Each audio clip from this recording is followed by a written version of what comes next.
अस्सलाम वालेकुम। उम्मीद करती हूँ कि आप सब खैरियत से होंगे। आज हम बना रहे हैं ऊँट का बोटा पुलाव।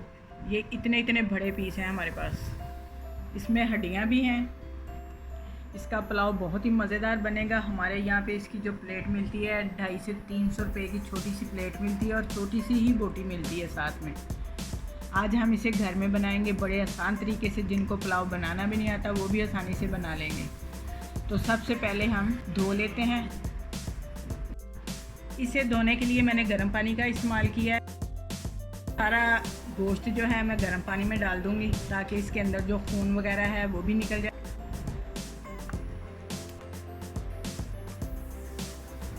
इसे अच्छी तरह से मैं गर्म पानी से ही धोऊंगी। तकरीबन 5 मिनट तक इसे इसके अंदर ही डूबा रहने दूंगी। इसको हमने 5 मिनट तक डुबो लिया है। अब इसे निकाल लेते हैं। साथ ही हम कुकर में डालते जाएंगे।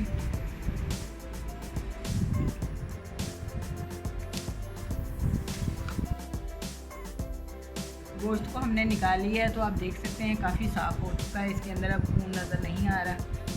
ये देखिए बहुत साफ़ हो चुका है। तो अब इसमें पानी डालकर कुछ मसाले डालेंगे और इसको बॉयल करेंगे।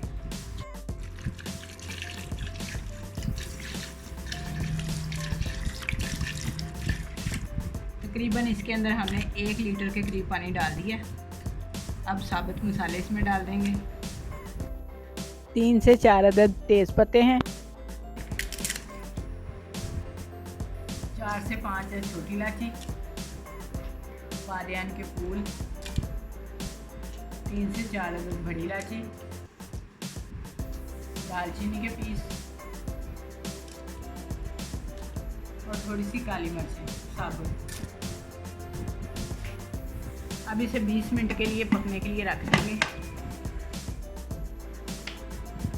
कुकर को चूल्हे पर रखे हुए 20 मिनट हो गए हैं तो अब आग बंद कर देते हैं।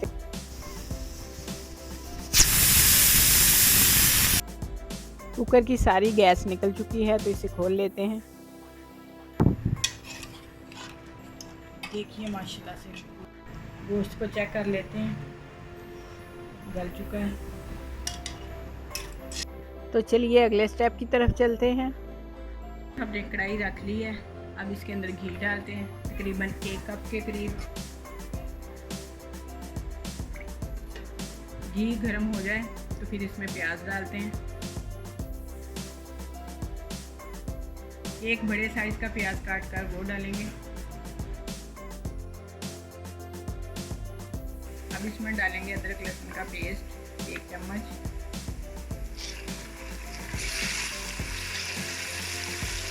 अब इसमें डालेंगे नमक 1, 2, 3, 4 चम्मच।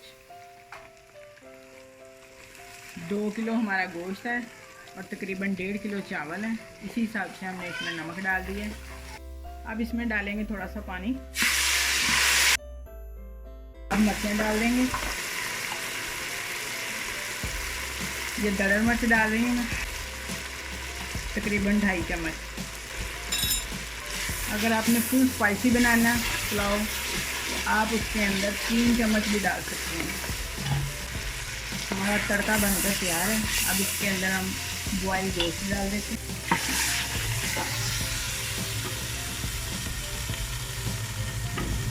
इसे तकरीबन 10 मिनट तक भून लेंगे ताकि मसाले गोश्त के अंदर चले जाएं।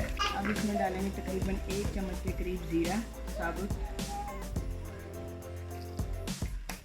देखिए माशाल्लाह से इसकी रंगत कितनी प्यारी लग रही है। ये लग ही नहीं रहा कि ये ऊँट का गोश्त है। अब इसके अंदर डालेंगे ये तकरीबन मेरे पास आधा पाव शुहारे हैं जिसे मैंने बॉईल कर लिए, वो डालेंगे।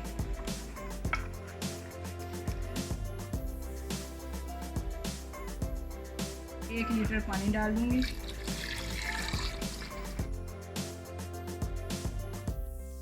बॉईल होने तक पकाएंगे। फिर इसमें चावल डालते हैं।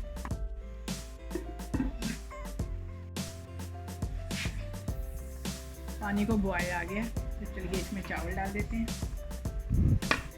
ये पुराने चावल हैं, मैंने इसको आधा घंटा पहले भिगो कर रखा हुआ था।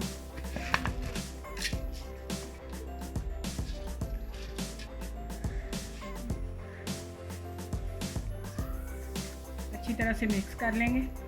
उसके बाद 10 मिनट तक ढक कर पकाएंगे। अगर हम ज़्यादा हिलाएंगे तो चावल टूट जाएंगे।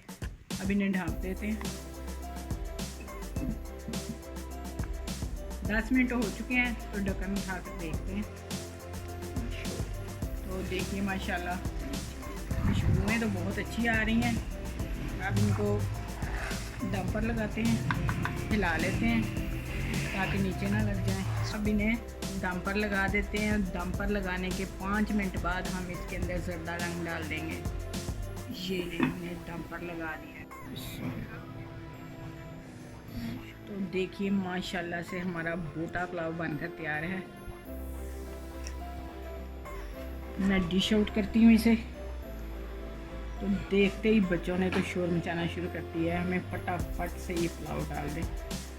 वैसे अगर ऊँट का गोश्त खाएं तो मज़ा नहीं आता। उनके टिक्के बना लें, कढ़ाई बना लें, इस तरह से पुलाव में डाल लें तो बहुत ही मज़ेदार लगता है।